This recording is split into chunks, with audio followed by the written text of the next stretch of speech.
The residents of Nizhny Novgorod, a large city in Russia, were on the edge of their seats as a puzzling ongoing investigation began to unravel in front of them.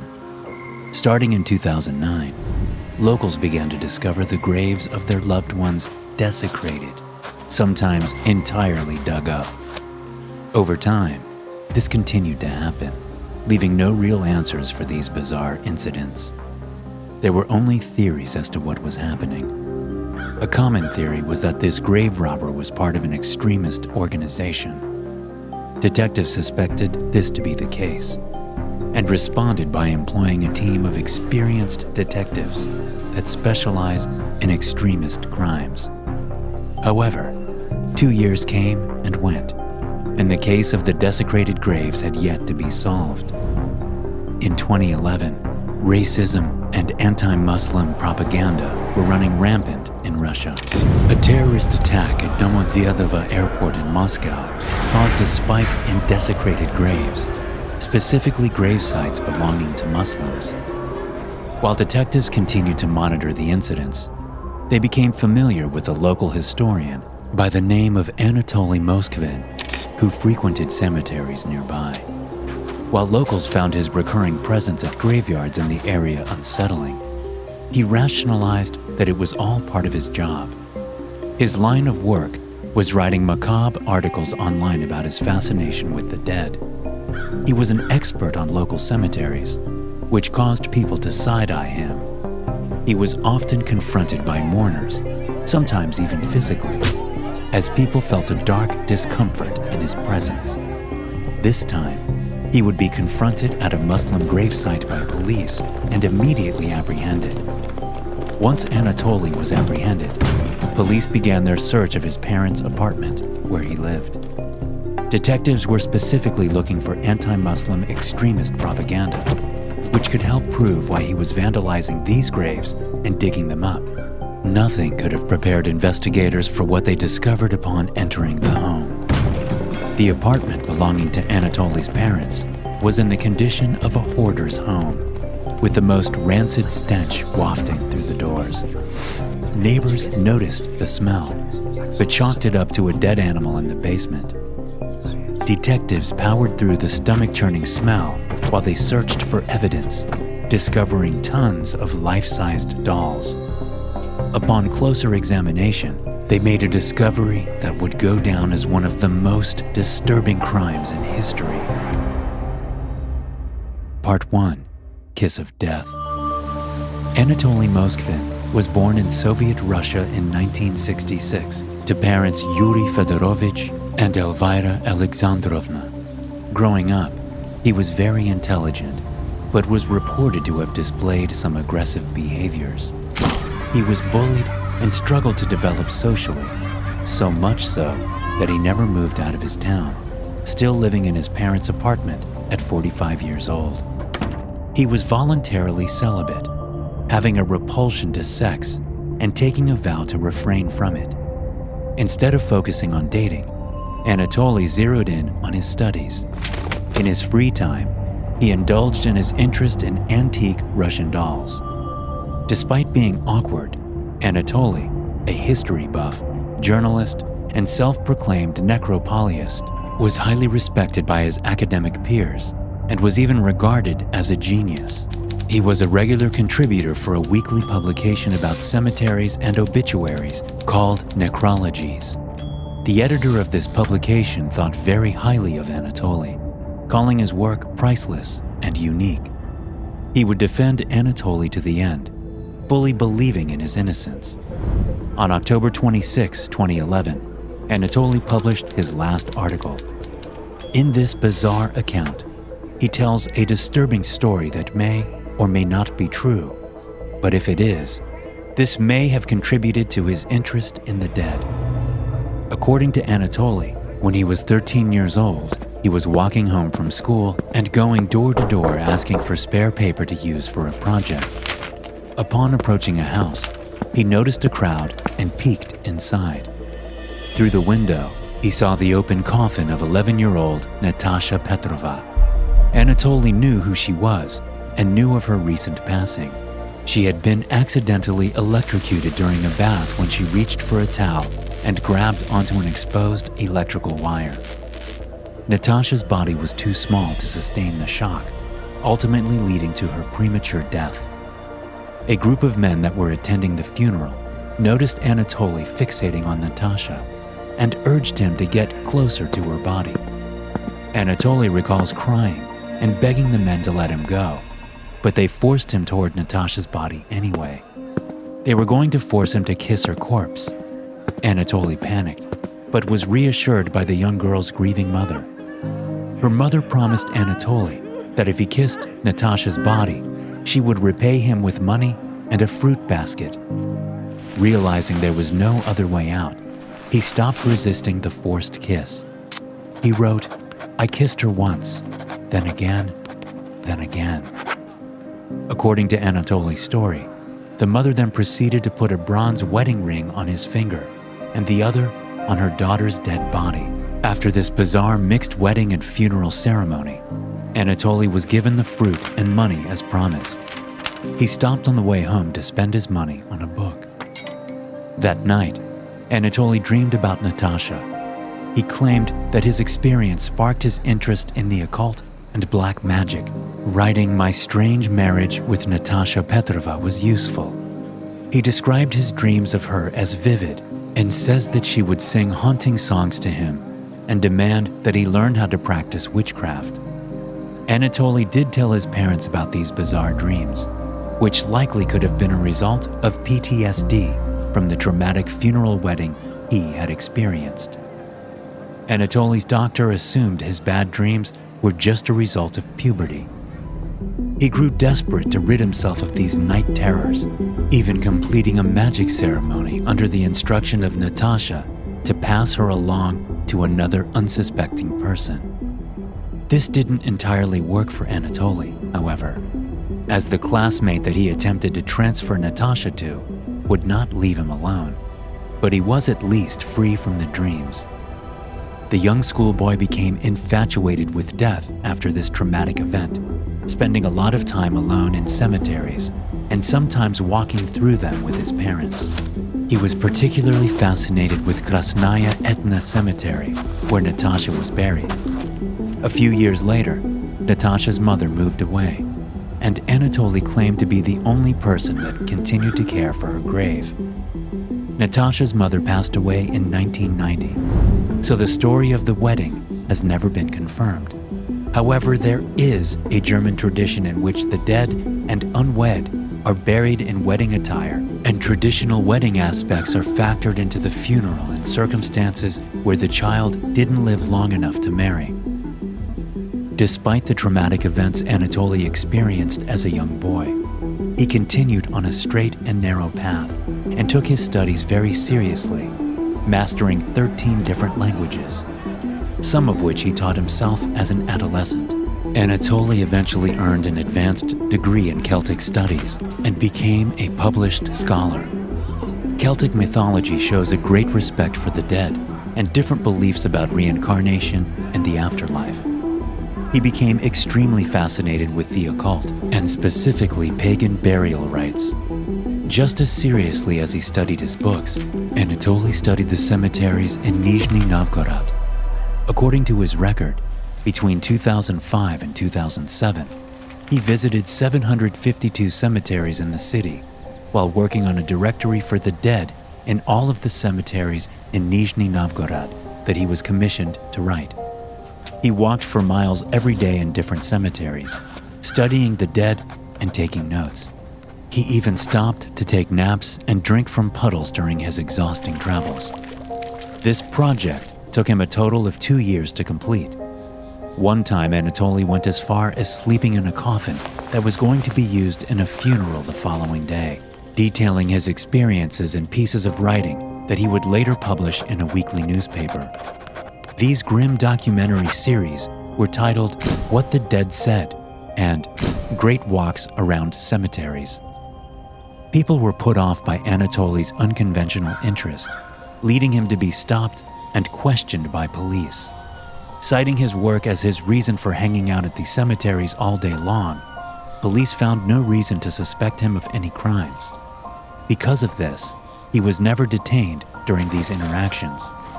Despite this, local citizens began to notice the graves of their loved ones desecrated and sometimes entirely dug up.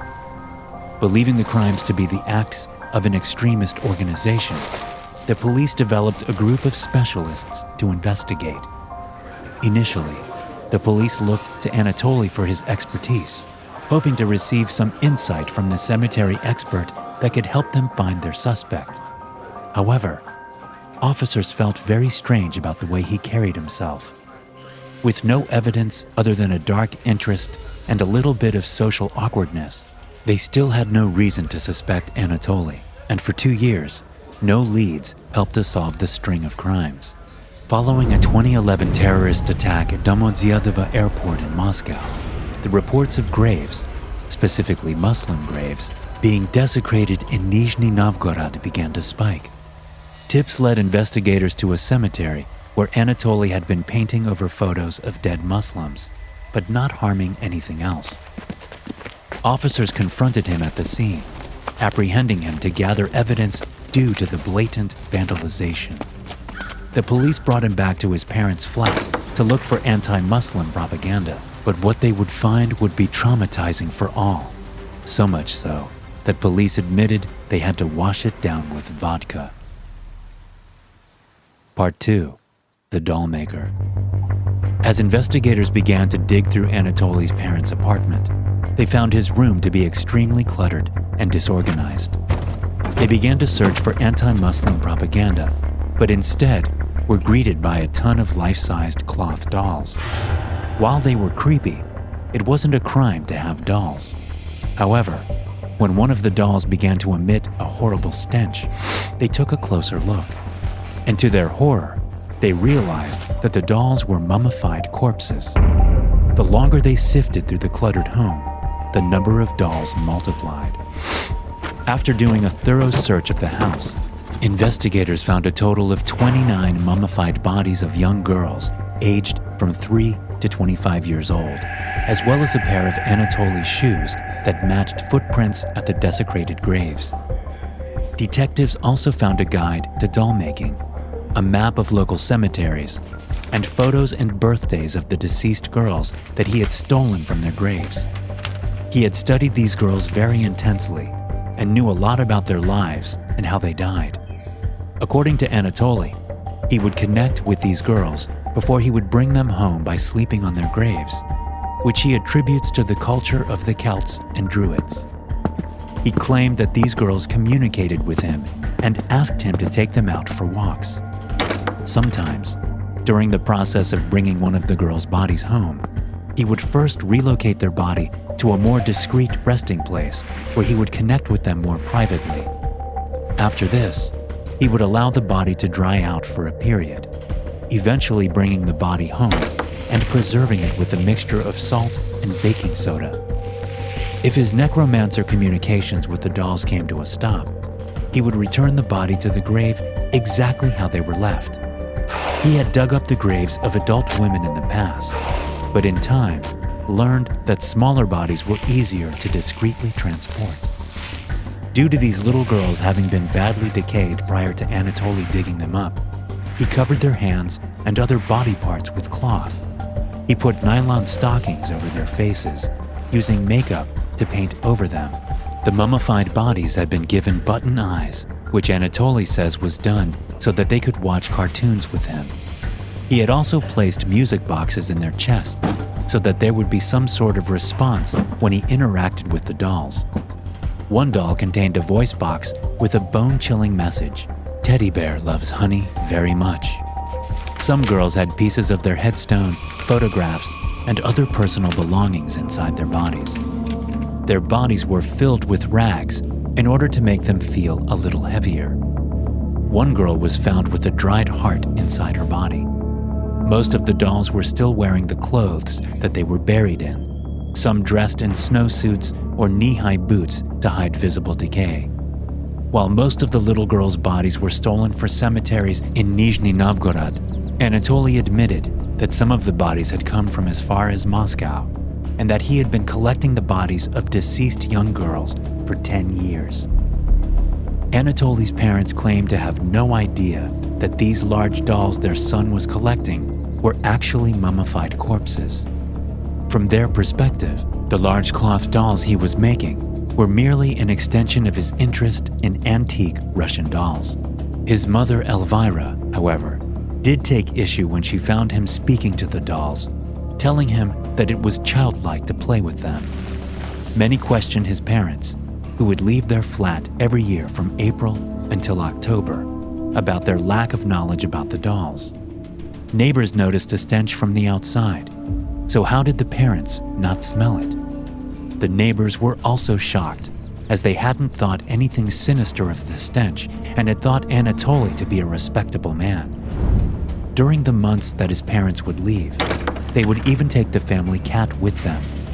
He admitted that he felt an extreme sense of loneliness, which he alleviated by connecting with the dead. Having no reason to believe that these dolls were dead bodies, visitors in their home even complimented Anatoly on the artistry of the puppets he had made. He kept one of the dolls, which he named Masha, in his parents' bedroom. He once sat her down at the dinner table and introduced her to his aunt, saying, "This is Masha, do not be afraid of her." Following Anatoly's arrest, his father suffered a heart attack, and his mother was hospitalized due to health issues that she attributes to the shock of her son's actions. Due to such vile things happening in the parents' apartment without their knowledge, the judgment and ostracization they suffered was so heavy that Elvira suggested to her husband that they commit suicide, but he declined. Instead, the pair lived in isolation as an attempt to escape the weight of their son's actions. Part 3. Daddy Dearest. Although Anatoly's writings about his wedding with 11-year-old Natasha Petrova alludes to potentially inappropriate undertones as far as a motive, his interest with these little girls were not sexual or romantic in nature. Being a recluse with a sex repulsion, that didn't appear to be in his mind in the slightest. As investigators began to dig into his past, they discovered that Anatoly strongly desired to be a father to a little girl. In 2003, he began a non-sexual relationship with a woman who had similar goals in life, including wanting to become a parent. Due to the nature of their relationship, they planned to adopt a child. Anatoly considered submitting an application to adopt the little girl he'd dreamed of having. His application, however, would have been rejected due to his inconsistent income as a freelance journalist. It was revealed that Anatoly told his mother about his plan in May 2003, but was not met with the enthusiasm he had hoped for. Elvira was very disapproving of the idea of her son adopting a child, and she made no effort to hide that fact. This angered Anatoly, and because his mother wasn't on board, he told her that he was going to perform black magic. Elvira didn't think much about this comment, as her son had always been eccentric. What she didn't realize at the time was that Anatoly would keep his promise, and it would be more horrific than she ever could have imagined. If he couldn't adopt a child, he was going to revive one from the dead, and he had already done his research. Despite the abhorrent nature of the crimes, Anatoly was said to be gentle with the girls and treated them with care as if they were his own living children. He decorated their graves for the holidays, talked to them, watched cartoons with them, and read them stories. He kept their birthdays written on his wall, making sure to celebrate each one. Anatoly was quoted saying, "What I would do with living children, I did with these. I thought they were alive, just temporarily dead." He described almost a hierarchy regarding the dolls, the least favored being stored in the garage. Supposedly, he did not like a couple of the dolls, while others were given titles like leader and deputy.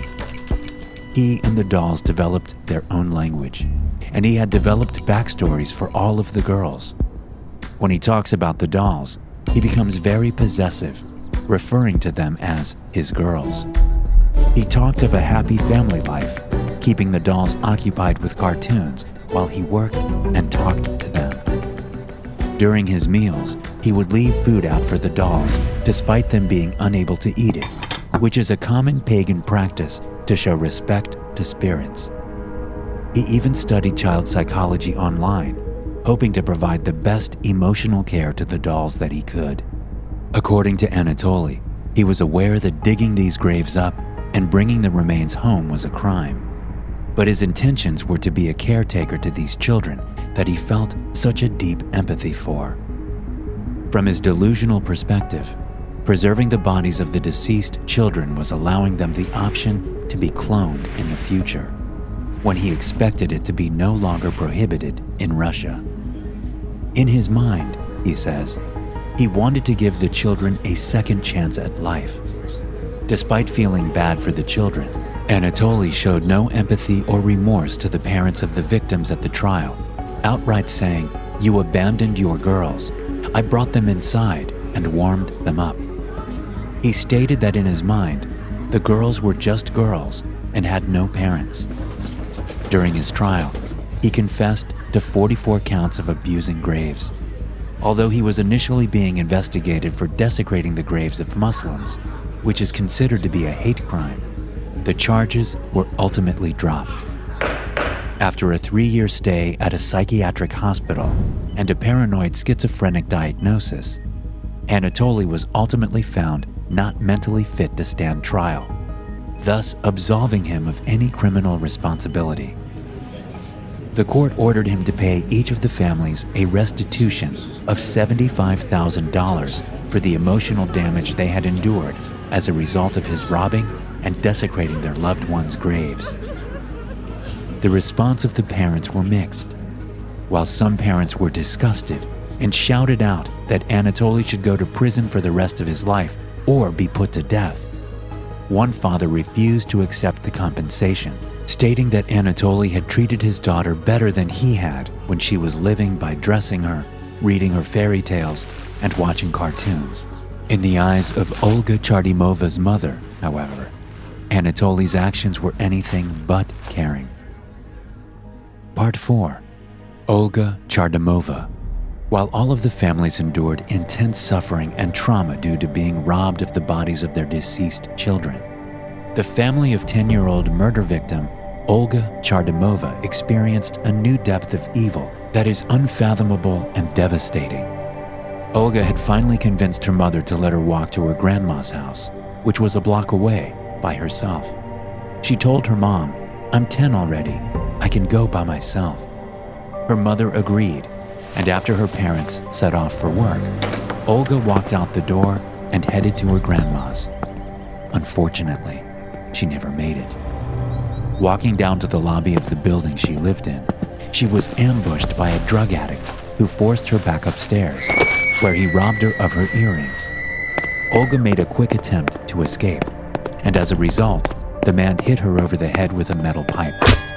She was missing for 5 months before her body was found shoved behind pipes in the attic of the building. Her parents laid her to rest on October 2nd, 2002. Months later, they built a fence around her grave and began to paint it on May 7th, 2003. The following day, they found that a wreath had been moved and felt an uncomfortable presence there. It wouldn't be long before the secret stranger began leaving notes at Olga's grave, addressing her as Little Lady, which is enough to sound alarm bells in any parent's mind. He congratulated her on life events, even remembering what day she would be starting a new school year and which day would have been the last. Anatoly left these notes at a lot of the girls' graves, signing them DA, which translates to kind angel. He decorated Olga's grave at New Year's and often left toys and stuffed animals that had been stolen from other graves. Her family had grown to expect a new disturbing happening each time they visited their late daughter. The pit in Olga's parents' stomach deepened as they began to receive letters from Anatoly. The notes that they received, however, were far more sinister than the ones left for Olga. For 9 years, Anatoly victimized and ignited absolute terror in the mourning parents. He would often leave demands for them, instructing them to build a great monument to memorialize Olga. If they didn't comply, he wrote, he planned on digging up Olga's body and leaving it out in the open for them to see. Despite the threatening letter, their daughter's body had already been removed from her gravesite, mummified, and was inside Anatoly's bedroom. Still, the letters and notes on her headstone continued, until he eventually destroyed her headstone with an axe. This led Olga's parents to report the anonymous harassment to law enforcement, but unfortunately there was nothing they could do. The police told her mother that if she did come into contact with this crazed person, she could do what she wanted to him with no objection from law enforcement.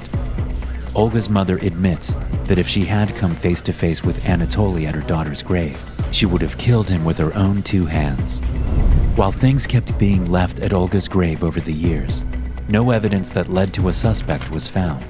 Reports of young girls' graves being targeted started to spread throughout Nizhny Novgorod, and on October 5, 2012, just 3 days short of the 10-year anniversary of Olga being laid to rest, police decided to open her grave. Upon opening the grave, the police and Olga's parents were horrified to discover that a hole had been cut out of the top of the coffin where Olga's body once rested.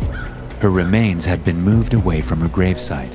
It would later be confirmed that Anatoly dug up Olga in May of 2003. Olga's parents were horrified to learn that, after their daughter had been violently stripped from this world, she was further exploited, even in death, leaving them to unknowingly visit an empty grave for 9 years while dealing with the mind games being played by an anonymous man with an unhinged obsession. Olga's parents now have a son named Alexei and moved out of the flat where their daughter was horrifically murdered.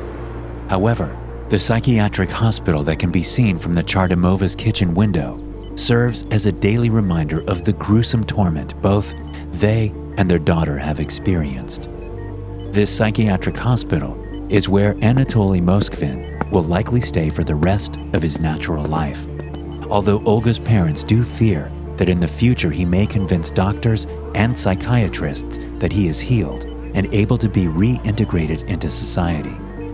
It doesn't appear that this will be the case. Every motion to extend Anatoly's psychiatric stay has been approved thus far. Even Anatoly's parents fear that if he were to be released, he would begin digging up graves again. Anatoly told police and families not to bother reburying the bodies deeper, as he would just dig them back up upon being released. Due to this, Olga's parents have reburied their daughter in an unmarked grave in an attempt to make it harder for Anatoly to track her remains down should he ever walk free. In one of the most heartbreaking statements imaginable, Olga's mother utters, "I had her for 10 years. He had her for 9. Although Anatoly Moskvin's works remain alive on the internet, he was sentenced to a court-ordered psychiatric evaluation in May of 2012 and has remained in a psychiatric hospital ever since, with extensions added to his stay at each annual evaluation, despite attempts by his lawyer to have him released for outpatient treatment. His motivation to get out? Strangely enough, Anatoly wants to marry his girlfriend, a language student that he met after his arrest.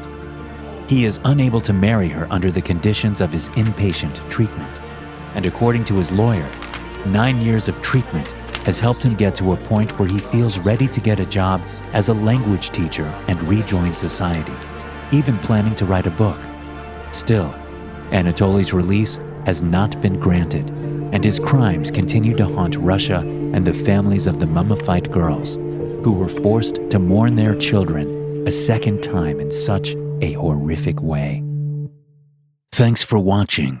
If you're new to Crimehub, be sure to subscribe for more mysterious and unbelievable true crime stories like this one.